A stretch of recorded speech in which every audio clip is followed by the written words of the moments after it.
بسم اللہ الرحمن الرحیم۔ سورہ انعام کا رکوع نمبر 14 اور 8ویں پارے کا پہلا رکوع، اس کی تفسیر چل رہی تھی اور ہم یہاں تک پہنچے تھے ان یتبعون الا الظن وان هم الا یخرصون، آیت نمبر 116۔ تو ان یتبعون الا الظن وان هم الا یخرصون، یہاں تک ہم پہنچے تھے۔ اس آیت میں بیان یہ چل رہا تھا کہ اللہ تعالیٰ نے فرمایا کہ اگر آپ زمین میں جو لوگ اکثریت میں ہیں ان کی اتباع کریں گے تو وہ آپ کو اللہ کے راستے سے ہٹا دیں گے۔ کیوں؟ اس لیے کہ ان یتبعون الا الظن، وجہ اس کی یہ ہے کہ زمین کی اکثریت یہ محض ایک گمان کی اتباع کرتے ہیں، وَإِنْ هُمْ إِلَّا يَخْرُصُونَ، اور یہ اٹکل سے کام لیتے ہیں۔ کوئی نظریہ تھیوری رکھنے میں ان کی کوئی بیس نہیں ہوتی، بس ایسے ہی بات کر رہے ہیں یہ۔ میں نے اس میں بتایا تھا کہ اکثریت کی اتباع کب جائز ہے کب ناجائز ہے۔ قرآن سے صاف پتہ چل رہا ہے کہ اکثریت جب ایسی بات کہے جس کے پیچھے کوئی دلیل نہ ہو تو پھر اکثریت کی اتباع نہیں کی جائے گی، لیکن اگر دلیل کی بیس پہ ہی لوگ زیادہ تر لوگ ایک بات پہ جمع ہوئے ہیں تو پھر تو اس میں جان پڑ جائے گی، اس میں پھر اکثریت ہی کو فالو کیا جائے گا۔ اور یہ بھی بتایا تھا کہ قرب قیامت میں جب حضرت عیسیٰ علیہ السلام نازل ہوں گے پھر تو اکثریت ہی حق پر ہوگی حضرت عیسیٰ علیہ السلام کے دنیا سے جانے کے بعد، کیونکہ 100% لوگ حق پر آ جائیں گے، پھر آہستہ آہستہ گمراہی پھیلے گی۔ تو ظاہر ہے جس دوران گمراہی پھیلے گی تو آہستہ آہستہ پھیلے گی نا، تو اس دوران بھی اکثریت حق پر ہوگی، وہاں پھر اکثریت کو فالو کرنے کا حکم دیا جائے گا، کیونکہ اس اکثریت کی بیس گمان پر اور وسوسوں پر نہیں ہوگی بلکہ اس کے پیچھے ایک مضبوط دلیل ہوگی۔ یہاں میں نے آپ سے یہ عرض کیا تھا کہ میں یہ ظن جو ہے نا، ظن کے لفظ سے ان یتبعون الا الظن، بہت سے لوگ ظن کی اتباع کرتے ہیں، تو ظن کے لفظ سے بھی آج کل کے بعض لوگ گمراہی پھیلاتے ہیں اور قرآن کی آیتوں کو غلط جگہ فٹ کرتے ہیں۔ اس میں تو ایک غلط تفسیر یہی ہے جو میں نے بتایا، اکثریت کو ہمیشہ برا بلا کہہ رہے ہوتے ہیں بعض لوگ یہ کہہ کے کہ بھئی اکثریت تو قرآن کہہ رہا ہے کہ گمراہی کی طرف پھیلاتی ہے، تو حالانکہ یہ مفہوم نہیں ہے اس آیت کا۔ جیسے آج کل کے بعض متجددین آپ نے دیکھے نا، پوری امت کے علماء صلحاء ایک طرف ہوتے ہیں، وہ ایک نیا قول لے کر آ رہے ہوتے ہیں۔ کسی نے کہہ دیا کہ شادی شدہ عورت کو رجم نہیں کیا جائے گا اگر وہ زنا کرتی ہے، شادی شدہ مرد کو رجم نہیں کیا جائے گا اگر وہ زنا کرتی ہے۔ ان کے سامنے جب یہ آیت پیش کی جائے، قرآن جب امت کا اجماعی عقیدہ پیش کیا جائے کہ اس میں تو تمام محدثین فقہا کا اتفاق ہے، احادیث ہیں اس بارے میں، اور کیا سارے علماء غلط ہو گئے، تو وہ جواب میں کہتے ہیں کہ قرآن کہتا ہے کہ اکثریت کی اتباع مت کرو۔ تو یہ آیتوں کا غلط مطلب ہے۔ جہاں قرآن یہ کہہ رہا ہے نا کہ اکثریت کی اتباع مت کرو، وہاں یہ بھی کہہ رہا ہے کہ یہ وہ اکثریت مراد ہے جو ان یتبعون الا الظن، جو محض ایک ہوائی گمان کے پیچھے چلتے ہیں، جبکہ ہم جس اکثریت کی بات کر رہے ہیں وہ تو فقہا ہیں، صحابہ ہیں، تابعین ہیں۔ وہ گمان کے پیچھے چلتے ہوتے تو اسلام تھوڑی قبول کرتے، وہ اپنے کلچر کو چھوڑا، انہوں نے نبی صلی اللہ علیہ وسلم کو فالو کیا۔ وہ سارے ایک طرف ہیں اور آپ ایک طرف ہیں، تو یہاں اکثریت کو فالو کرنے کا حکم دیا جائے گا۔ اکثریت کے خلاف جو بات کرے گا اس کی بات کو اٹھا کے دیوار پہ مار دیا جائے گا۔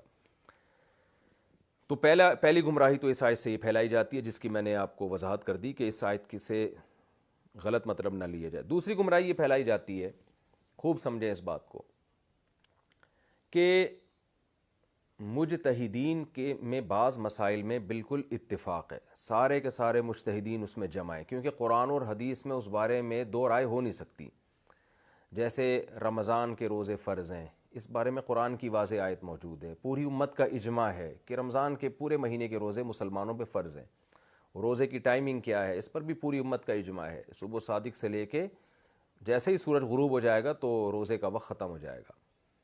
پھر تراویح ہے،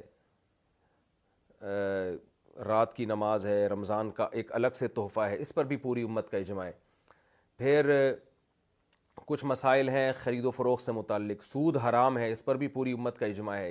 5 نمازیں فرض ہیں، مسلمانوں کے تہوار عید الفطر اور عید الاضحیٰ ہیں، عید الاضحیٰ میں قربانی کرنی ہے، عید الفطر میں صدقہ فطر دینا ہے۔ یہ ایسے مسائل ہیں جس میں قرآن و سنت نے اتنی وضاحت سے بیان دے دیا ہے کہ اس میں دو رائے ہو نہیں سکتی ہیں۔ عیسیٰ علیہ السلام قرب قیامت میں نازل ہوں گے، پھر جہاد کریں گے، یہ بھی اجماعی عقیدہ ہے امت کا۔ دو ٹوک الفاظ میں قرآن میں بھی، احادیث میں بھی، صحیح احادیث میں بھی، اس میں کوئی ایسا اختلاف نہیں ہے۔ نمازوں کی رکعتوں میں اتفاق ہے، فجر کی 2 رکعتیں ہیں، ظہر کی 4 رکعتیں، عصر کی 4 رکعتیں، مغرب کی 3 رکعتیں، عشاء کی 4 رکعتیں، یہ بھی اتفاقی چیز ہے۔ سفر میں آپ قصر کریں گے، 4 کی 2 پڑھیں گے، یہ بھی ایک اتفاقی چیز ہے۔ تو کیونکہ شریعت نے اس بارے میں بالکل بے غبار طریقے سے ہمیں بیان کر دیا ہے، بتا دیا۔ نماز کے لیے طہارت ضروری ہے، ناپاکی کی حالت میں نماز نہیں ہوتی، یہ بھی اتفاقی مسئلہ ہے۔ 3 طلاقوں کے مسئلے پر بھی اتفاق ہے، بعد میں اختلاف پیدا کیا گیا اس میں، لیکن صحابہ سے سب سے اتفاق ثابت ہے۔ اسی طرح جو مرد کے ذمہ عورت کا نان نفقہ ہے، اور عورت مرد کی اجازت کے بغیر گھر سے باہر نہیں جا سکتی، مرد گھر میں کسی کو بلا نہیں سکتی مرد کی اجازت کے بغیر، یہ آپس کے حقوق سے متعلق یہ مسئلہ بھی اتفاقی ہے۔ وراثت کے مسائل میں اتفاق ہے کہ جی باپ جب مر جائے گا تو بیٹے کو کتنا ملے گا، بیٹی کو کتنا ملے گا، بیوہ کو کتنا ملے گا، والدین کو کتنا ملے گا۔ تو یہ وہ چیزیں ہیں جن میں شریعت نے بالکل 2 ٹوک لفظوں میں واضح کر دی ہے۔ کچھ مسائل ایسے ہیں جن میں فقہا کا اختلاف ہوتا ہے۔ ہم کہتے ہیں کہ امام ابو حنیفہ کی یہ رائے ہے، امام شافعی کی یہ رائے ہے۔ بعض دفعہ کیا ہوتا ہے کہ 3 امام ایک طرف ہوتے ہیں، امام شافعی، امام احمد، امام ابو حنیفہ ایک طرف ہوں گے، امام مالک ایک الگ رائے رکھتے ہیں۔ بعض دفعہ یہ ہوتا ہے کہ امام مالک، امام احمد، امام شافعی ایک طرف ہیں، امام ابو حنیفہ کی رائے ان سے الگ ہے۔ بعض دفعہ یہ ہوتا ہے کہ امام مالک، امام احمد اور امام ابو حنیفہ ایک طرف ہیں، امام شافعی کی رائے بالکل الگ ہے۔ یا بعض دفعہ امام احمد ایک طرف ہوتے ہیں، تینوں امام ایک طرف ہوتے ہیں۔ یا بعض دفعہ 2 امام ایک طرف، 2 ایک طرف۔ تو یہ جو چاروں ائمہ میں اختلاف ہوا ہے اس کو کہتے ہیں اجتہادی اختلاف۔ یہ اختلاف کیوں ہوتا ہے خوب سمجھیں۔ بعض دفعہ یہ ہوتا ہے، اس پہ امام ابن تیمیہ رحمہ اللہ نے پورا ایک رسالہ لکھا ہے، اس کا نام ہے رفع الملام عن ائمۃ الاعلام، کہ جو بڑے بڑے مسلمانوں کے مجتہدین ائمہ گزرے ہیں نا، ان میں اختلاف کیوں ہوا ہے، تو ان سے ملامت کو دور کیا ہے کہ بھئی ہر شخص نے قرآن و سنت ہی کو فالو کیا ہے، تو جس کو جو سمجھ میں آیا اس کے مطابق اس نے فتویٰ دیا۔ تو یہ اختلاف اس لیے ہوتا ہے، عام طور پر ایسا بہت کم ہوا ہے کہ ان تک کوئی حدیث پہنچی نہیں، تو اس وجہ سے انہوں نے ایک فتویٰ دیا اور باقی ائمہ کے پاس وہ حدیث پہنچی، لہذا ان کا فتویٰ ان سے الگ تھا۔ جب ایسی سچویشن ہوتی ہے، خوب سمجھ لیں، جیسے امام حنیفہ کو ایک حدیث پہنچی ہی نہیں، لیکن وہ حدیث پہنچ گئی امام شافعی کو، امام احمد کو، امام مالک کو، تو ان تینوں نے اس حدیث کے مطابق فتویٰ دیا۔ امام حنیفہ کا قول بظاہر حدیث کے خلاف تھا، اس لیے کہ ان تک وہ حدیث پہنچی نہیں تھی۔ یا یہ امام شافعی کے ساتھ بھی ہو سکتا ہے ایسا کہ ان تک حدیث ہی نہیں پہنچی، یا امام احمد کے ساتھ بھی ہو سکتا ہے ان تک حدیث نہیں پہنچی، یا امام مالک کے ساتھ بھی ہو سکتا ہے ان تک حدیث نہیں پہنچی، انہوں نے اس کے خلاف فتویٰ دے دیا۔ لیکن ایسا بہت کم ہوا ہے۔ وجہ اس کی ہے کہ یہ جو چاروں ائمہ تھے یہ بہت بڑے مجتہد تھے، انہوں نے بہت زیادہ احادیث پہ کام کیا ہے، احادیثوں کو جمع کیا، ان کے سامنے حدیث آئیں، اس پہ فتویٰ دیا۔ لیکن اگر بالفرض ایسا ہوا بھی ہے تو پھر ہوا یہ کہ ان کے شاگردوں نے اس قول سے رجوع کر لیا۔ جیسے امام ابو حنیفہ تک ایک حدیث نہیں پہنچی، لیکن ان کے شاگردوں تک پہنچ گئی، ابو یوسف اور امام محمد تک، تو ان کے شاگردوں نے اس حدیث کی بیس پر امام ابو حنیفہ کے قول کے خلاف فتویٰ دے دیا۔ تو پھر ہوتا یہ ہے کہ اس فقہ میں امام کے قول پہ فتویٰ نہیں ہوتا، بلکہ فتویٰ پھر حدیث ہی پر ہوتا ہے۔ جیسے فقہ حنفی میں اس کی بہت ساری مثالیں ہیں کہ امام ابو حنیفہ کے قول کو چھوڑا گیا اور ان کے جو 2 شاگرد تھے امام ابو یوسف اور امام محمد، ان کے قول کو لیا گیا، کیونکہ ان کے قول پر صریح حدیث ہمارے سامنے موجود تھی، ابو حنیفہ کے قول پر نہیں تھی۔ تو یہ دنیا میں ہر شخص سے ممکن ہے، کوئی کتنا بڑا علامہ ہو جائے، لیکن اس بات کا امکان ہے کہ کوئی حدیث اس کی نظر سے اوجھل ہو گئی ہو، یا وہ اس کا علم حاصل نہ کر سکا ہو، اور آج بھی یہ ممکن ہے۔ یہ جو لوگ کہتے ہیں نا ڈیجیٹل دور ہے تو کوئی حدیث کسی سے چھپی بھی نہیں ہے، بالکل غلط ہے۔ بلکہ آج حدیث کے چھپنے کا امکان بہت زیادہ ہے، کیونکہ ہر وقت آپ کے سامنے وہ گوگل پہ یا مکتبہ شاملہ میں یہ کمپیوٹر کی تمام حدیث، ایک ایک روایت آپ کے سامنے ہر وقت موجود ہوتی نہیں ہے۔ تو اس وقت تو وہ زمانی یاد کیا کرتے تھے، راویوں سے سینہ بسینہ لیا کرتے تھے، اور نبی کے دور کے قریب دور تھا، 1-2 سندوں کے ساتھ نبی تک پہنچ جایا کرتے تھے۔ تو اس وقت حدیث کے مخفی رہنے کا ان بڑے بڑے ائمہ پر امکان کم تھا، آج زیادہ ہے۔ لیکن بہرحال ایسا ہوا ہے۔ تو ایسی کنڈیشن میں جب حدیث ہی نہ پہنچی ہو تو پھر تو امام کے قول کو یا مجتہد کے قول کو بہرحال چھوڑا جاتا ہے، اور یہ آپ نہیں چھوڑیں گے بلکہ اسلاف نے چھوڑ دیا، ان ائمہ کے شاگردوں نے ہی اس قول کو ترک کر دیا کہ بھئی نہیں یہ ان تک روایت نہیں پہنچی ہوگی اس لیے انہوں نے ایسا قول کیا، تو ان کے شاگردوں نے وہ قول ہی ترک کر دیا، جس کی وجہ سے اس فقہ میں اس قول کو، امام کے قول کو لیا ہی نہیں جاتا. یعنی اس جیسے فقہ حنفی میں جو دودھ پلانے کی مدت ہے بچے کی، کہ ماں بچے کو دودھ پلائے گی وہ 2 سال پلائے گی، حالانکہ امام ابو حنیفہ کا قول ہے کہ 2.5 سال پلائے گی. اسی طرح فقہ حنفی میں فتویٰ یہ ہے کہ جب بارش رک جائے تو نماز استسقاء پڑھی جائے گی، میدان میں نکل کے سب آہوزاری کریں گے اللہ کے سامنے، جیسا کہ صحیح حدیث سے ثابت ہے. حالانکہ امام ابو حنیفہ کے نزدیک یہ کہ انفرادی طور پہ توبہ استغفار کریں گے، لیکن یہاں امام ابو حنیفہ کے قول کو فقہ حنفی میں نہیں لیا گیا. اس کی وجہ یہی ہے کہ واضح حدیث اس بارے میں موجود ہیں، تو ہم یہ اس بات کا امکان موجود ہے کہ شاید امام حنیفہ تک وہ روایت نہیں پہنچی، یا ان تک پہنچی ہوگی، انہوں نے اس کا کوئی مفہوم بیان کیا ہوگا، لیکن ہمارے سامنے اس قول کی کوئی دلیل ہمیں ملتی نہیں ہے. تو لہذا اس میں بھی فتویٰ صاحبین کے قول پہ دیا گیا ہے. تو اب اس سے پتہ چلا، اچھا یہ بات شافعی مسلک میں بھی ہے، حنبلی مسلک میں بھی ہے، فقہ مالکیہ میں بھی ہے کہ امام کے قول کو بعض جگہوں پر چھوڑا جاتا ہے، وجہ ان کے شاگردوں نے ہی چھوڑ دیا. تو یہ آج کی عوام کو اس کی اجازت نہیں دی جائے گی، کیونکہ ان کا علم آج جہالت کا زیادہ غلبہ ہے، علم کم ہے. آدمی سمجھ رہا ہوتا ہے کہ میرا علم بہت زیادہ، حالانکہ ہوتا نہیں ہے. تو اس کام سے ہمارے اسلاف فارغ ہو چکے ہیں، وہ یہ کام کمپلیٹ کر چکے ہیں کہ کس قول پہ فتویٰ دینا ہے اور کس قول کو ترک کرنا ہے. تو اس سے صاف پتہ چلا کہ فقہ حنفی کا مطلب یہ نہیں ہے کہ امام حنیفہ ہی کے اقوال ہوں اس میں، بلکہ فقہ حنفی کا مطلب یہ ہے کہ ایک فقہ جس کی نسبت امام حنیفہ کی طرف ہے، اس فقہ پہ آپ فتویٰ دے رہے ہیں.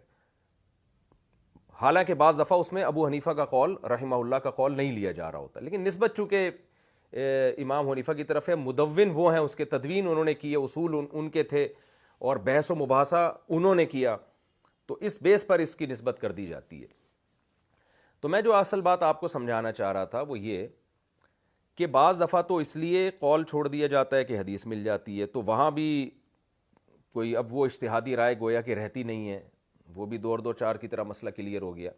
لیکن ائمہ کے جو زیادہ تر اختلاف ہیں نا، اگر میں یوں کہوں 99.9% جو اختلاف ہیں، وہ اس لیے نہیں ہے کہ حدیث نہیں پہنچی تھی، بلکہ اس لیے ہے کہ ایک نے حدیث کا مطلب کچھ اور لیا، دوسرے نے حدیث کا مطلب کچھ اور لیا. ایک نے قرآن کو سامنے رکھا، حدیث میں تعویل کی، دوسرے نے حدیث کو سامنے رکھا، قرآن میں تعویل کی.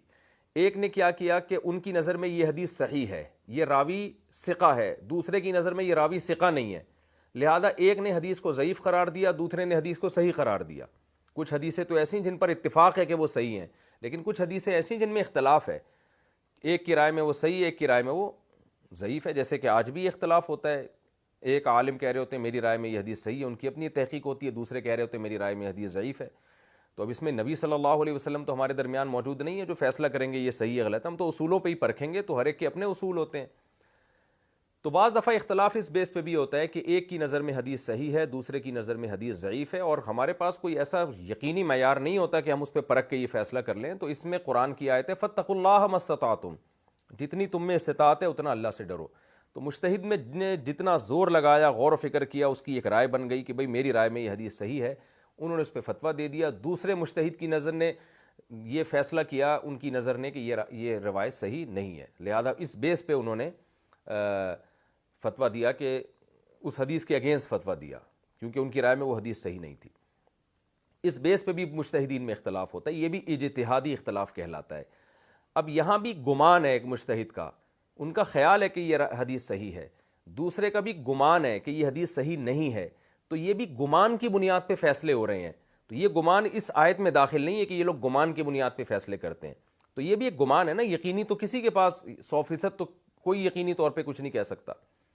بعض دفعہ ایسا بھی ہوتا ہے کہ 2 حدیثوں میں تعارض ہو رہا ہے، 2 حدیثوں میں دونوں صحیح حدیثیں ٹکراؤ ہے، تو ایک محدث ایک حدیث کو ترجیح دیتے ہیں، یا ایک جیسے امام شافعی نے ایک حدیث کو ترجیح دی، امام حنیفہ نے دوسری حدیث کو ترجیح دی.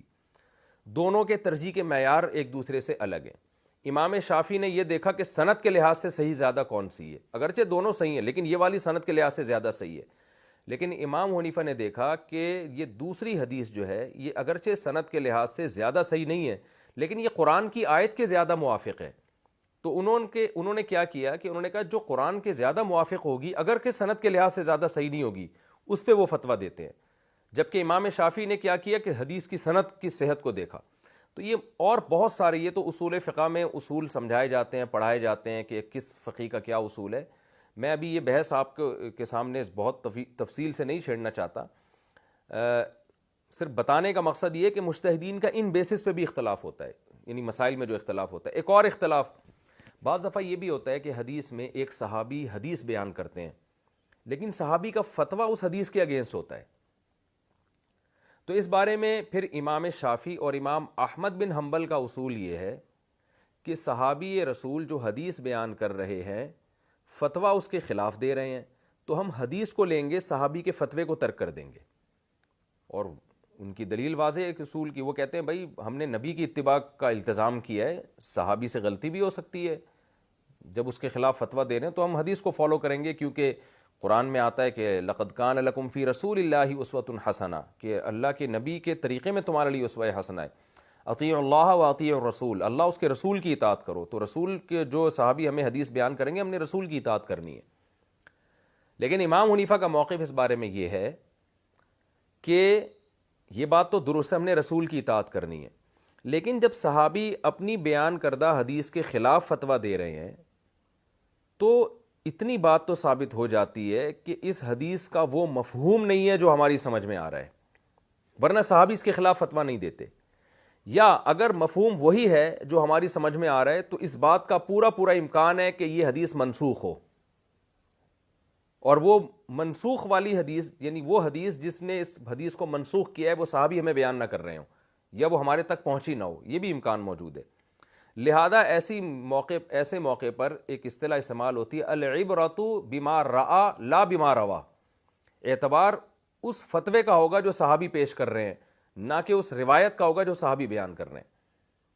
سوال یہ پیدا ہوتا ہے کہ ہمیں تو حکم ہے کہ ہم رسول کی اطاعت کریں، تو اس کا جواب یہ کہ اس بارے میں جب صحابی نے اپنی پیش کردہ حدیث کی مخالفت خود کر دی تو اب یہ بات کہ نبی کا یہ آرڈر ہے بھی یا نہیں ہے، یہ بات مشکوک ہو گئی ہے ہمارے سامنے. کیونکہ اگر نبی کا یہ آرڈر ہوتا تو صحابی اس کے خلاف فتویٰ نہ دیتے. فتویٰ دینا بظاہر اس کی علامت ہے کہ نبی کا یہ آرڈر چینج ہو چکا ہے، یہ منسوخ ہو چکا ہے. ورنہ اس کا نتیجہ یہ نکلے گا کہ آپ یہ کہیں گے کہ صحابی اپنی پیش کردہ حدیث کی مخالفت کر رہے ہیں اور خدا نہ خواستہ یہ تو پھر فسق ہے، یعنی یہ تو اس کی علامت ہے کہ معاذ اللہ وہ تو گناہ کر رہے ہیں. اور ظاہر ہے صحابہ کے بارے میں اجماع ہے کہ صحابہ کلہم عدول، صحابہ کرام تمام کے تمام عادل تھے، حدیث کے بارے میں کسی پر بھی بے اعتمادی نہیں ہے، اور سارے سچے تھے. تو یعنی میرا ابھی آپ کے سامنے پوری اصول حدیث اور اصول فقہ پیش کرنا مقصد نہیں، ابھی تو صرف یہ بتانا مقصد ہے کہ ان بیسس پہ، اور اس کے علاوہ بھی اور بہت ساری بیسز ہیں جن کی بیس پر مجتہدین کی رائے میں اختلاف ہوتا ہے. ایک قول کرتے ہیں اور ایک قول کرتے ہیں، اور یہ اختلاف قرآن و سنت سے ثابت ہے، حدیث سے ثابت ہے. مشہور حدیث جو میں بار بار بیان کرتا ہوں کہ نبی صلی اللہ علیہ وسلم نے بنو قریظہ کی طرف بعض صحابہ کو بھیجا، صحیح بخاری صحیح مسلم کی حدیث ہے. آپ نے حکم دیا کہ جب تک بنو قریظہ نہ پہنچ جاؤ کوئی بھی عصر کی نماز نہ پڑھے. واضح حدیث تھی، لیکن جب صحابہ پہنچنے لگے تو عصر کی نماز قضا ہونے لگی راستے میں. تو اب صحابہ پریشان ہو گئے، کوئی ذریعہ تو ہے نہیں کہ نبی سے رابطہ کر کے ہم پوچھ لیں کہ آپ کی کیا مراد تھی، اور صحابہ کو یہ خطرہ ہی نہیں تھا کہ راستے میں نماز قضا ہونے لگے گی. تو اب صحابہ کی دو جماعتیں بن گئیں. ایک نے کہا کہ بھئی نبی کا آرڈر ہے، قرآن کہتا ہے اطیعوا اللہ و اطیعوا الرسول، رسول کی اطاعت کرو، تو رسول کی اطاعت تو یہی کہ ہم نماز قضا کریں گے. دوسرے صحابہ نے کہا بھئی رسول کا یہ مطلب نہیں تھا، آپ صلی اللہ علیہ وسلم عالم الغیب نہیں ہے، آپ کو کیا پتا تھا کہ نماز قضا ہو جائے گی راستے میں؟ آپ نے تو ایک احتیاط کے پیش نظر حکم دیا کہ مقام پہ پہنچ کے نماز پڑھنا. اگر آپ کو یہ علم ہوتا کہ نماز قضا ہو جائے گی تو پھر تھوڑی، کیونکہ قرآن صاف طور پہ کہہ رہے حافظوا علی الصلوات والصلاۃ الوسطیٰ، نمازوں کی حفاظت کرو، خصوصاً درمیانی نماز کی. اب دیکھیں یہاں جو دونوں صحابی میں اختلاف ہوا، ایک نے نماز پڑھی ایک نے قضا کر دی، اور نبی نے کسی کو بھی ملامت نہیں کی، دونوں کو صحیح قرار دیا گویا نبی صلی اللہ علیہ وسلم نے. اب دیکھیں یہاں جو جس صحابی کی یہ رائے تھی نا کہ ہمیں عصر کی نماز پڑھنی چاہیے، وہ رائے کسی یقینی دلیل کی بیس پہ نہیں تھی، یقینی دلیل نہیں تھی ان کے پاس. کیونکہ اگر یقینی ہوتی تو اس کا مطلب دوسرے صحابہ 100% غلطی پر ہوتے جو نہیں پڑھ رہے تھے، اور جو نہیں پڑھنے والے انہوں نے چھوڑی بھی یقینی دلیل کی بیس پہ نہیں تھی، کیونکہ یقینی کا مطلب ہوتا ہے 2 اور 2 4 کی طرح واضح. جہاں یقینی دلیل آ جائے وہاں پھر اختلاف ہوتا نہیں ہے. وہاں اگر کوئی اختلاف کرتا ہے نا تو پھر وہ ضدی اور ہٹ دھرم ہوتا ہے. اگر کوئی 2 ٹوک لفظوں میں آپ کے پاس کوئی دلیل آ جائے، اس کے بعد اگر آپ اختلاف کر رہے ہیں تو یہ اختلاف کرنا اس کی علامت ہے کہ آپ فاسق و فاجر ہیں، کیونکہ آپ واضح دلیل کو چھوڑ رہے ہیں.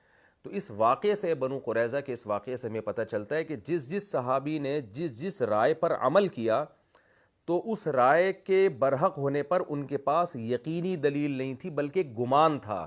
گمان کی بیس پر انہوں نے، ایک فریق نے نماز پڑھی، اس کا خیال یہ تھا کہ ہمیں پڑھنی چاہیے، ایک کا خیال یہ تھا کہ ہمیں نہیں پڑھنی چاہیے. دونوں میں یقینی طور پر آپ کسی کو نہیں کہہ سکتے کون صحیح تھا کون غلط تھا. آپ کی ایک رائے ہو سکتی ہے کہ میری رائے یہ ہے کہ جنہوں نے پڑھی وہ صحیح تھے، جنہوں نے چھوڑی وہ صحیح نہیں تھے. یا آپ یہ کہہ سکتے ہیں میرا خیال یہ ہے، میرا زیادہ رجحان اس طرف جا رہا ہے کہ جنہوں نے نہیں پڑھی وہ صحیح تھے، جو پڑھنے والے تھے وہ غلط تھے. تو یہ جو صحابہ نے عمل کیا نا، یہ بھی ظن کی بیس پر ہے، 100% یقین کی بیس پر نہیں ہے، یہ ظن کی بیس پر ہے. جبکہ قرآن کیا کہہ رہا ہے، ان یتبعون الا الظن، یہ لوگ گمان کی اتباع کرتے ہیں، گمان کے پیچھے چلتے ہیں. تو اس آیت سے تو پتہ چل رہا ہے معاذ اللہ کہ یہ صحابہ بھی غلط کر رہے تھے، کہ گمان کی بیس پہ چل رہے تھے. تو ظاہر ہے صحابہ غلط نہیں کر رہے تھے. وجہ کیا ہے، کیوں غلط نہیں کر رہے تھے؟ وجہ اس کی یہ ہے کہ ان کے بس میں اس کے علاوہ کچھ تھا نہیں، اور کوئی یقینی دلیل ان کے پاس ہو نہیں سکتی تھی کہ نبی سے براہ راست رابطہ کر کے پوچھ لیتے. تو اب میں آپ کو اعتراض کی طرف لے کے جاتا ہوں. آج بہت سے نئے نئے جو خود رو پودے پیدا ہو رہے ہیں، متجددین ٹائپ کے لوگ پیدا ہو رہے ہیں، وہ فقہائے کرام پر یہ اعتراض کرتے ہیں کہ ان لوگوں نے اپنے فتووں کی بیس گمان پہ رکھی ہے، ظن پہ رکھی ہے. ایک کہہ رہا ہے رفع الیدین کرنا چاہیے، دوسرا کہہ رہا ہے نہیں کرنا چاہیے. تو یہ گمان کی بیس پہ، تو گمان کی بیس پہ دین کی بنیاد نہیں ہو سکتی. آج کل ایک مشہور متجدد ہیں جو بہت گمراہی پھیلا رہے ہیں، وہ بھی یہی بات کرتے ہیں کہ خبر واحد یا گمان کی بیس پہ دین کی بنیاد ہو ہی نہیں سکتی. اور گمان تو قرآن کہہ رہے ہیں کہ یتبعون الا الظن، مشرکین مکہ کے بارے میں کہہ رہے ہیں یہ گمان کی بیس پہ انہوں نے اپنے مذہب کی بنیاد رکھی. اور گمان تو ایک اور جگہ پہ سورہ نجم میں اللہ فرماتے ہیں کہ وَإِنَّ الظَّنَّ لَا يُغْنِي مِنَ الْحَقِّ شَيْئًا، سورہ نجم میں، کہ گمان تو آپ کو حق تک پہنچاتا ہی نہیں ہے، گمان تو آپ کو گمراہی کی طرف لے کے جاتا ہے.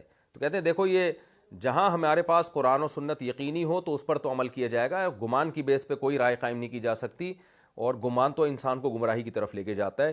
تو اس آیت سے اور سورہ نجم کی آیت سے وہ لوگ استدلال کرتے ہیں، دلیل پکڑتے ہیں اور تمام فقہا پر رد کرتے ہیں کہ انہوں نے گمان کی بیس پہ دین کی بنیاد رکھی ہے. اور ان کے مسائل جو فقہ کی کتابوں میں لکھے ہوئے ہیں، کچھ مسائل تو ایسے ہیں جن کی بیس یقینی ہے، کچھ ایسے ہیں جن کی بیس گمان پر ہے. تو گمان پر کسی چیز کی بیس نہیں ہو سکتی، اور یہ سب اٹھا کے کتابیں دریا میں پھینک دو. تو آپ خوب سمجھ گئے ان کا اعتراض کیا ہے. اور اب میں جواب کی طرف آتا ہوں. جواب یہ ہے کہ گمان کی بیس پہ نبی کے دور میں بھی فتویٰ دیا گیا ہے. جیسے کہ میں نے بنو قریظہ والا واقعہ آپ کو سنایا، اب کسی صحابی کے پاس یقینی دلیل نہیں تھی، گمان کی ایک رائے تھی، غالب گمان تھا، اس بیس پر انہوں نے فتویٰ دیا. اور حضرت معاذ ابن جبل کو رسول اللہ صلی اللہ علیہ وسلم نے یمن کا گورنر بنا کے بھیجا. تو فرمایا کہ تم کس پہ فیصلہ کرو گے؟ انہوں نے فرمایا قرآن پہ. فرمایا قرآن میں نہ ملے، فرمایا حدیث پہ. آپ صلی اللہ علیہ وسلم نے فرمایا قرآن اور حدیث میں بھی نہ ملے، تو حضرت معاذ نے فرمایا اجتہد برائے، میں اپنی رائے سے اجتہاد کروں گا. ظاہر ہے اجتہاد یقینی چیز نہیں ہوتی، ایک گمان ہوتا ہے. تو آپ صلی اللہ علیہ وسلم نے حضرت معاذ ابن جبل کو شاباش دی اور فرمایا الحمدللہ الذی وفق رسول اللہ بما یحب و یرضی، تمام تعریفیں اس اللہ کے لیے ہیں جس نے اپنے رسول کے رسول کو، یعنی اپنے قاصد کے قاصد، یعنی اللہ کے قاصد تو نبی ہو گئے، نبی کے قاصد حضرت معاذ ہو گئے، تو جس نے اپنے رسول کے رسول کو اس چیز کی توفیق دی جس پر وہ راضی ہے. تو اب سمجھیں کہ یہ ایسا کیوں ہے کہ ایک طرف تو قرآن و سنت میں ہمیں پتہ چل رہا ہے کہ گمان کی بیس پہ بھی آپ فتویٰ دے سکتے ہیں، دوسری طرف ہمیں پتہ چل رہا ہے کہ گمان اسلام میں سرے سے جائز ہی نہیں ہے. تو خوب سمجھ لیں. اب میں آپ کو ظن کا مفہوم حقیقی بیان کروں گا کہ ظن کی قسمیں کتنی ہیں اور ظن کن کن معنی میں قرآن مجید میں استعمال ہوتا ہے، تاکہ جو گمراہی آج پھیلائی جا رہی ہے اس کا جڑ سے خاتمہ ہو جائے. پہلی بات تو یہ ہے کہ قرآن مجید میں یہ جو ظن کا لفظ ہے نا، پہلی بات یہ یقین کے معنی میں بھی استعمال ہوا ہے. ظن کہتے ہیں خیال کو. خیال اگر کسی یقینی دلیل کی بیس پر ہو تو پھر وہ یقینی ہوتا ہے. یعنی نظریہ، کانسیپٹ، خیال جو دماغ میں آ رہا ہے، بعض دفعہ وہ خیال یقینی ہوتا ہے، اس کی بیس یقینی ہوتی ہے. جیسے ہمیں خیال ہے کہ جنت ہے، تو یہ خیال محض وسوسہ نہیں ہے بلکہ یقینی خیال ہے. اردو میں تو خیال ایسی چیز کو کہتے ہیں جس میں یقین نہ ہو، لیکن عربی میں ظن یقین کے معنی میں بھی استعمال ہوتا ہے.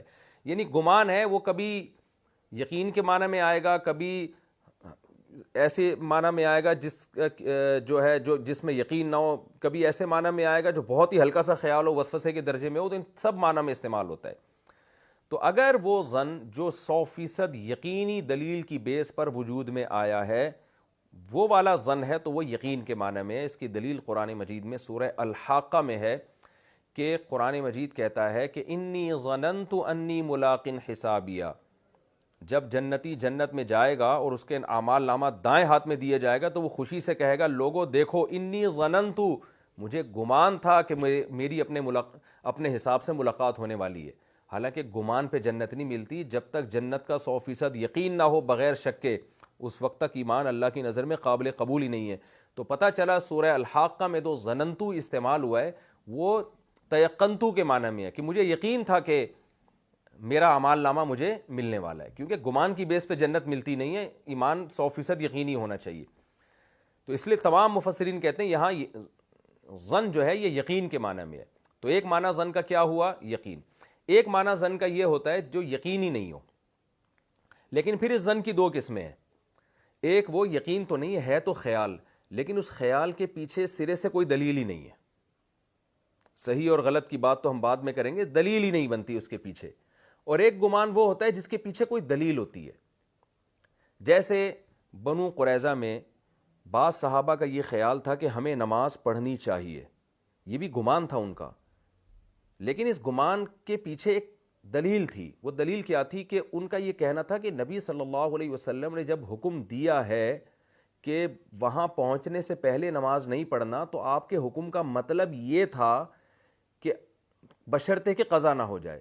اور اس کی دلیل کیا تھی کہ قرآن کی آیت تھی کہ حافظوا علی الصلاوات والصلاۃ الوسطیٰ، درمیانی نماز کی حفاظت کا تو قرآن حکم دے رہا ہے ہمیں. تو یہ دلیل تھی اس کے پیچھے، اس گمان کے پیچھے. دوسرا گمان کیا تھا؟ بعض صحابہ کا گمان یہ تھا ہمیں قضا کر دینی چاہیے.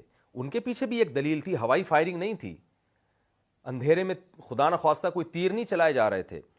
تو اس کے پیچھے بھی یہ ایک لاجک تھی. وہ لاجک یہ تھی کہ بھائی نبی صلی اللہ علیہ وسلم بھی تو قرآن نے تو ہمیں حکم دیا جیسے جیسے نبی کہیں ویسے ویسے کرو. تو نبی نے حکم دیا کہ وہاں پڑھو تو آپ کے ظاہری الفاظ کو ہم نے لینا ہے.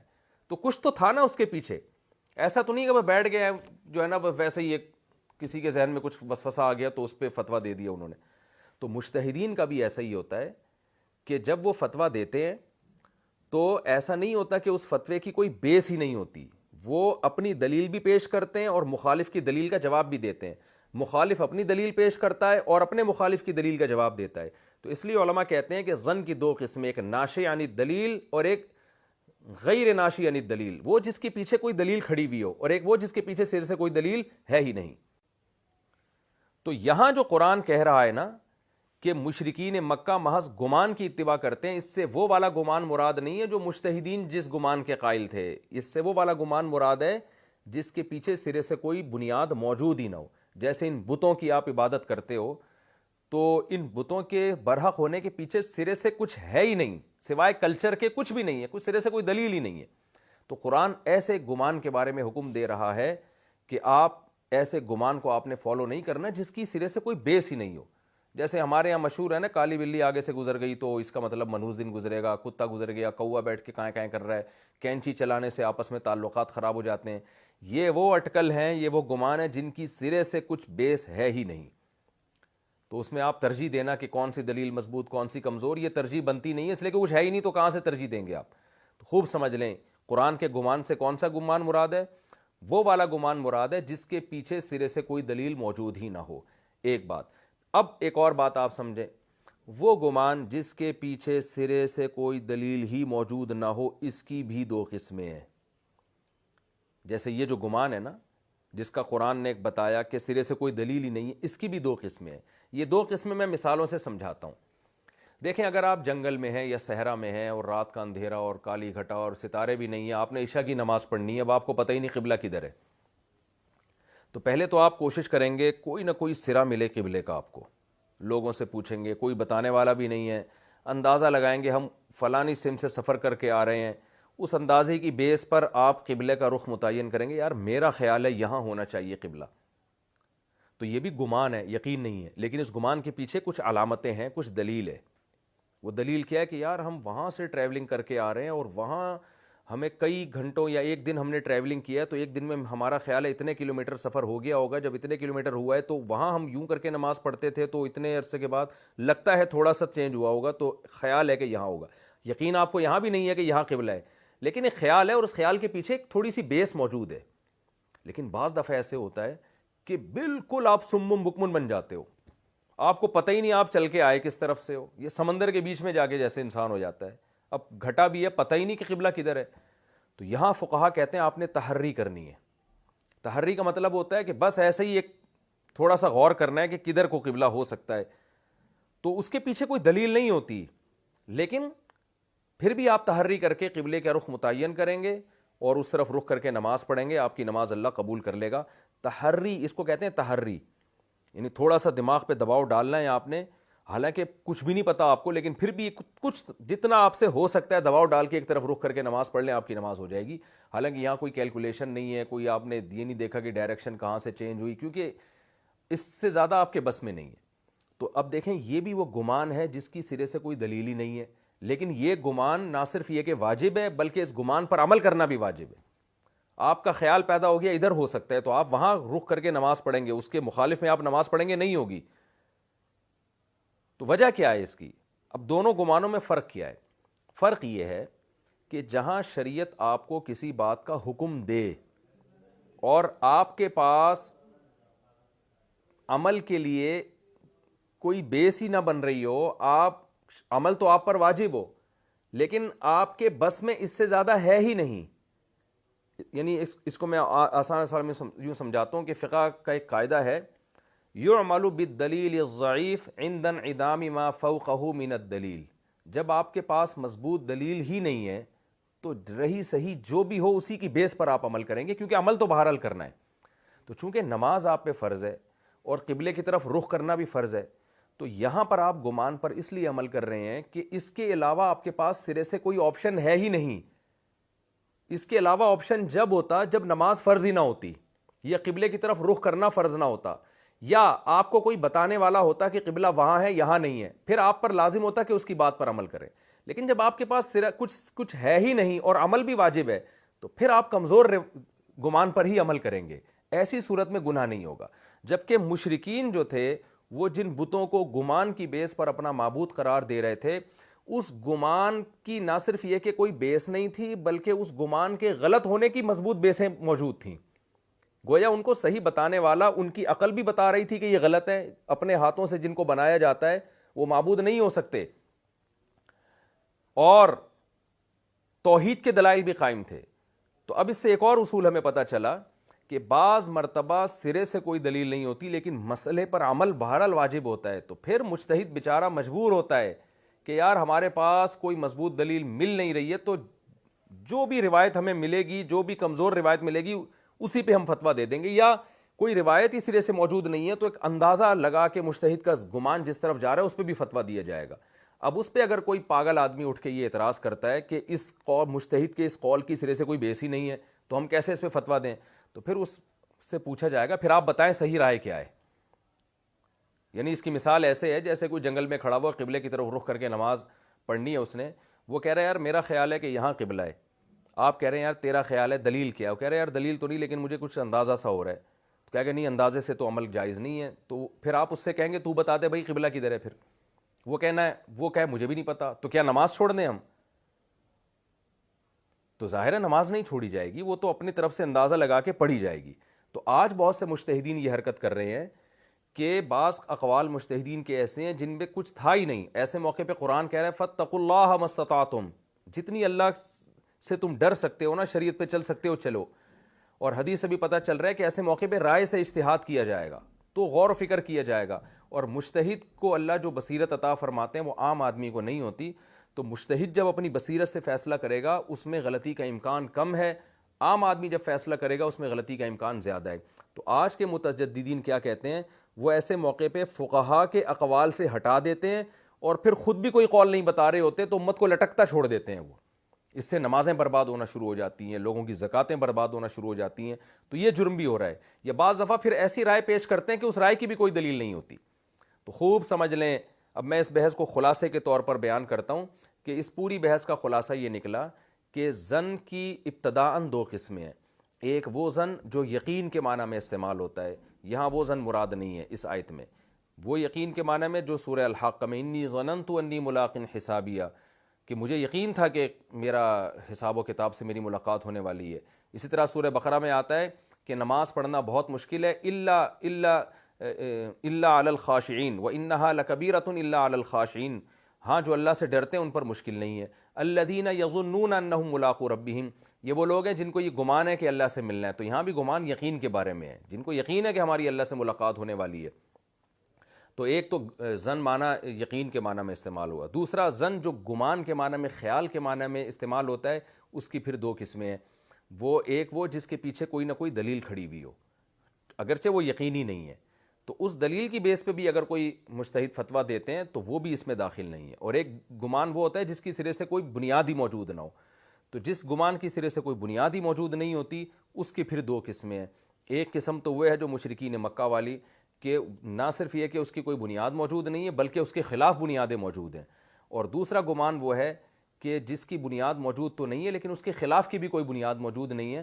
تو ایسے موقع پہ اگر شریعت کسی عمل کو واجب قرار ہی نہیں دیتی تو پھر تو آپ توقف اختیار کریں. آپ بولے ہمیں نہیں پتہ صحیح کیا ہے غلط کیا ہے, اللہ نے ہمیں کامل علم نہیں دیا. لیکن اگر شریعت کا کوئی مسئلہ اس سے متعلق ہے اور آپ نے عمل کرنا ہے, آپ پر واجب ہے, تو پھر آپ تحری کریں گے, اگرچہ کوئی دلیل نہیں ہے لیکن اپنی رائے سے ایک رائے قائم کر کے آپ اس پہ فتویٰ بھی دیں گے, خود بھی اس پر عمل کریں گے. تو یہ شریعت کا اصول ہے جو میں نے آپ کو بتایا. یہ آیت بہت امپورٹنٹ تھی. شاید جن لوگوں کو یہ آج کل کے فتنہ پرستوں سے واسطہ نہیں پڑتا, ان کی نظر میں یہ ظن کی جو میں نے اتنی لمبی ڈیٹیل بیان کی, شاید ان کی نظر میں کوئی اس کی ویلیو نہ ہو. لیکن جو بھگتے ہوئے ہیں اور آج کل کے نئے نئے جو فتنہ پرست لوگ علم کے نام پہ لوگوں کو گمراہ کر رہے ہیں, جو ایسے لوگوں سے کہ ڈسے ہوئے ہیں, ان کو انشاءاللہ میرا یہ لیکچر کی قدر معلوم ہوگی جو میں نے لفظ ظن کی اس تشریح کی ہے. آگے اللہ تعالیٰ کو ارشاد فرماتے ہیں ان ربک هو اعلم من یضل عن سبیلہ, بے شک تیرا رب خوب جانتا ہے ان لوگوں کو جو اس کے راستے سے گمراہ ہوئے, اور ہدایت یافتہ لوگوں کو بھی خوب جانتا ہے. کیا مطلب؟ اے نبی, یہ جو اکثریت شرک کے راستے پر چل رہی ہے, آپ اس اکثریت کو نہ دیکھیں, اس کے اکثریت سے آپ متاثر ہو کے ان کی طرف مائل نہ ہو جائیں. اس لیے کہ اگرچہ حق پرست لوگ تھوڑے ہیں لیکن اللہ کو پتہ ہے کون حق پر ہے اور کون باطل پر ہے. یہ بات آپ پبلک سے نہ پوچھیں, آپ اپنے دور کے مشرکین سے نہ پوچھیں, یہ بات اللہ سے پوچھی جائے گی. کیونکہ ابتغی حکما افغیر اللہ ابتغی حکما, آپ ان سے کہہ دیجئے, پچھلی آیتوں میں آیا ہے کہ میں اللہ کے علاوہ کسی اور سے فیصلہ کیسے کرواؤں. یہ ہمارا رکوع ابھی باقی ہے, سورہ انعام کا رکوع نمبر 14 اور پہلے 8ویں پارے کا رکوع نمبر پہلا چل رہا ہے. تو انشاءاللہ فَكُلُوا مِمَّا ذُكِرَ اسْمُ اللَّهِ عَلَيْهِ, یہاں سے میں اس کی تفسیر انشاءاللہ اگلے ایپیسوڈ میں کنٹینیو کروں گا. اللہ تعالیٰ سے دعا ہے کہ اللہ تعالیٰ ہمیں سمجھنے کی اور عمل کرنے کی توفیق عطا فرمائے. وَمَا عَلَيْنَا إِلَّا الْبَلَاغُ.